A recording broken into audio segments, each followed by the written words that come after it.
Thank you. Yes, I started from the very first thing I started thinking about started with this ad or this column in The Guardian in March of 2016.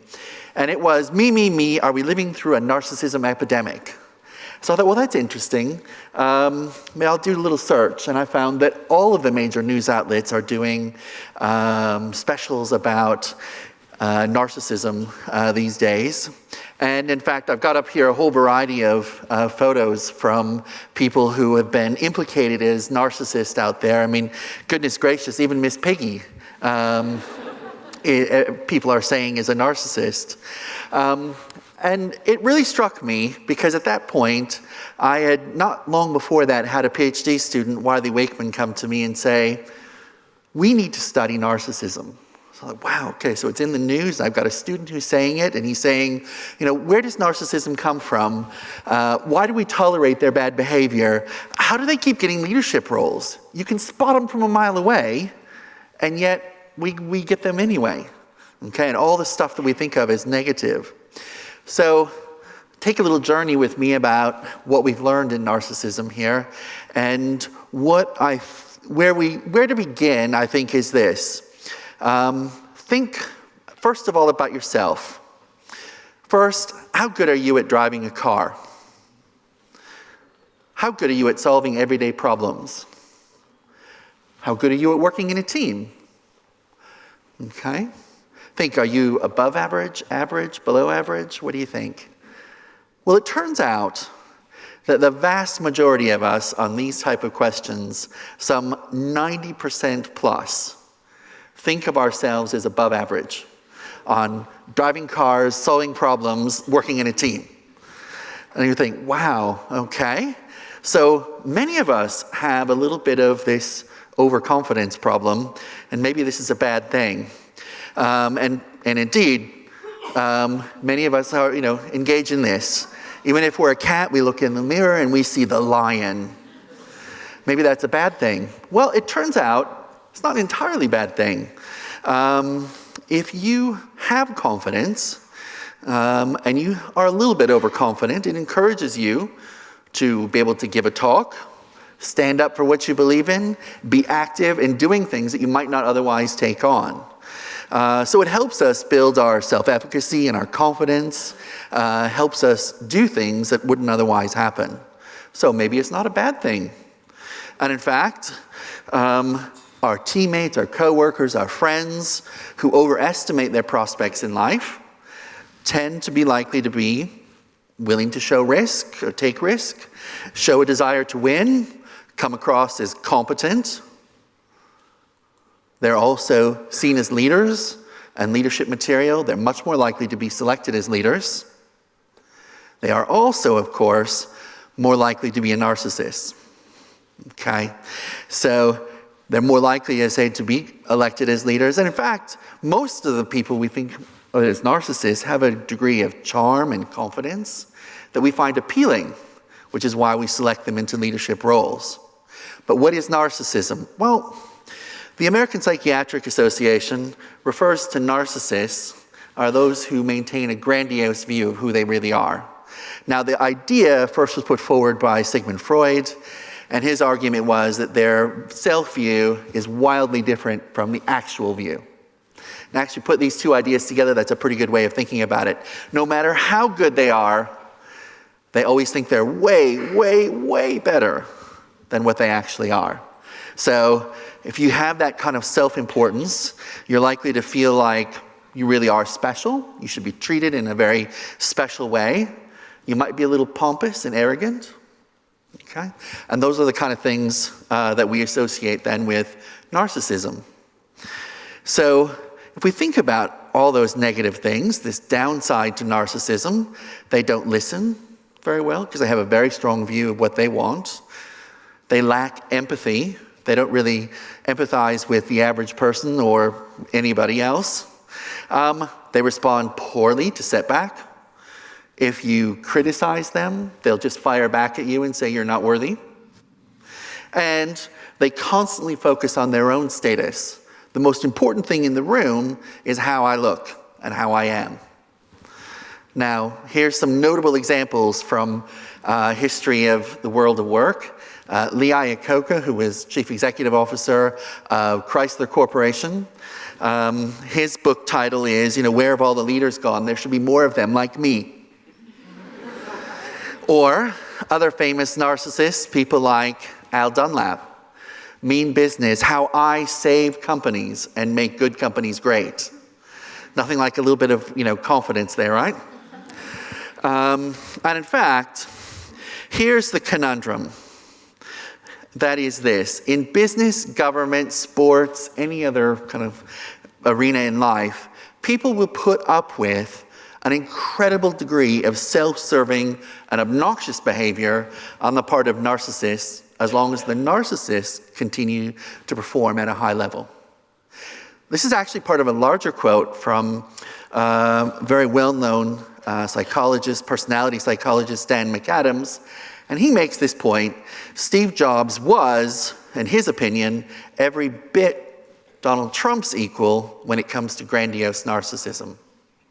And that's interesting because, of course, the public perceptions of these two men are fairly different. Okay? And yet, if you look at their actual methods, how they interact with people, they tend to be remarkably similar. They are relatively arrogant, dismissive of many people around them, and so on and so forth. So how does this happen? Well, there's a plus side to narcissism as well. Not only do we like it when we first see it, it tends to bring some important things. First, it tends to bring great vision, a kind of view of where we can all go that oftentimes would be compelling, done in a way that is confident, so it sounds like it must be true. Drive, ambition, and charisma and charm. These are the kind of people who we see and we think, yes.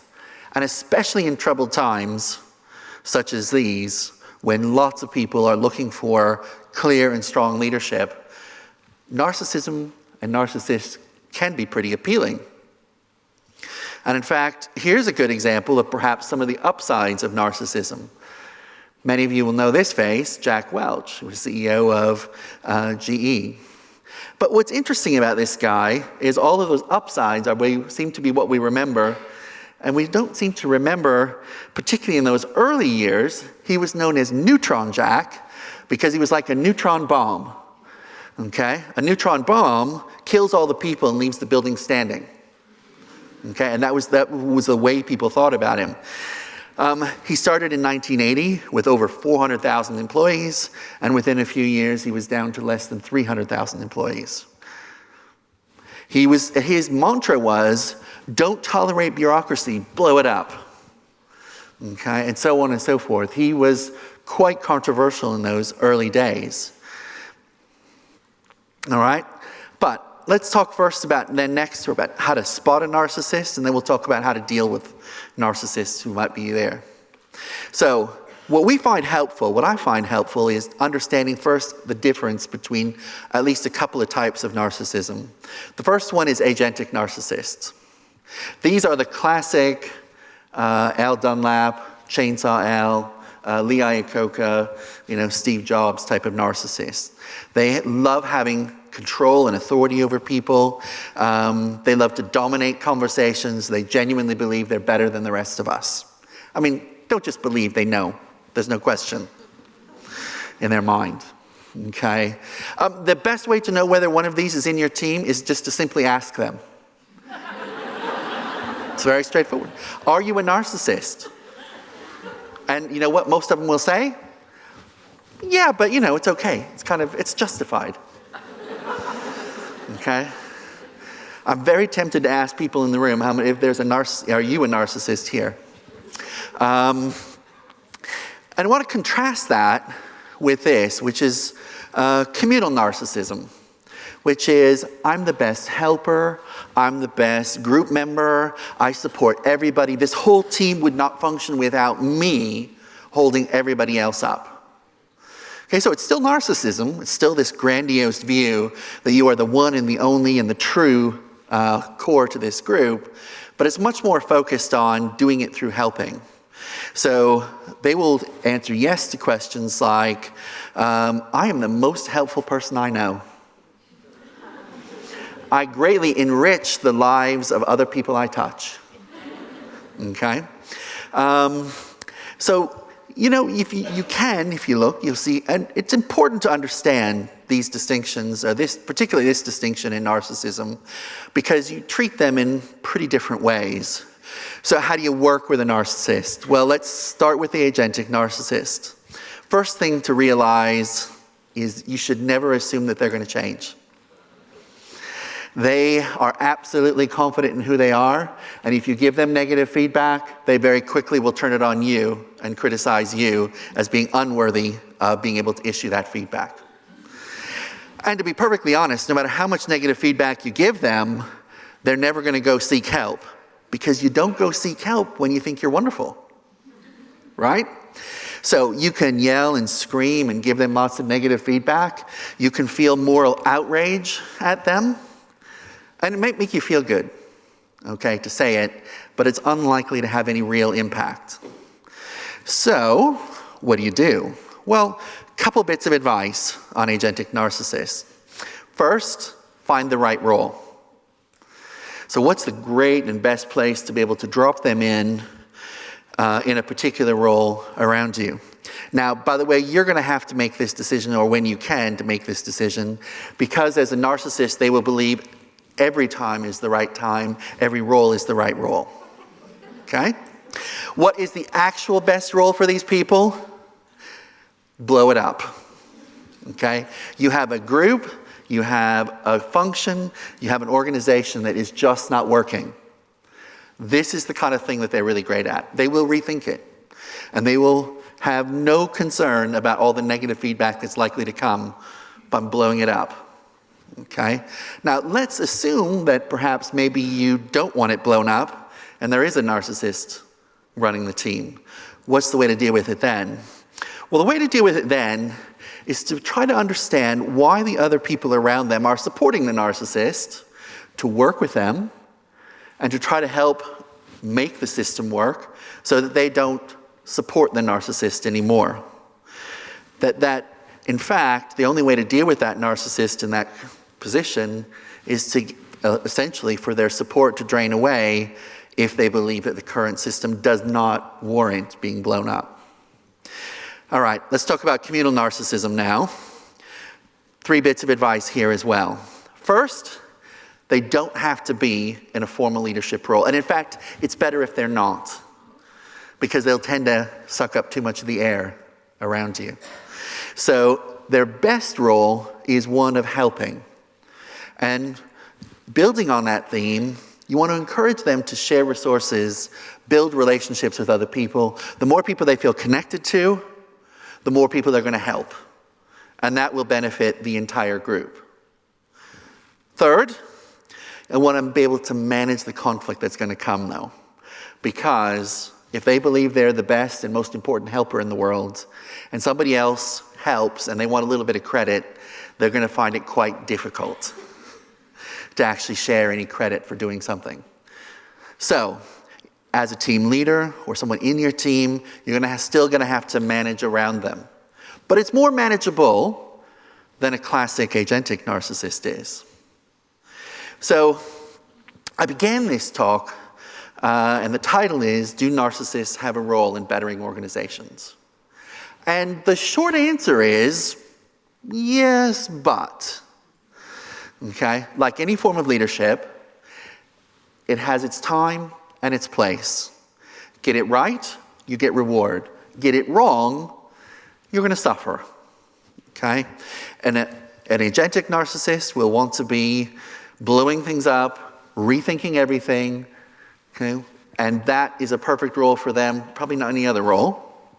A communal narcissist is generally going to be easier to find the role for because any place that you actually can use to support within a team.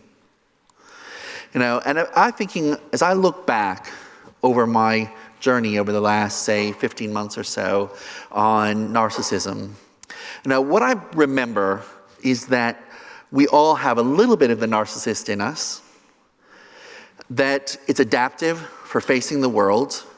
And indeed, narcissists use that to create the kind of change that they do around them, to create fundamental change.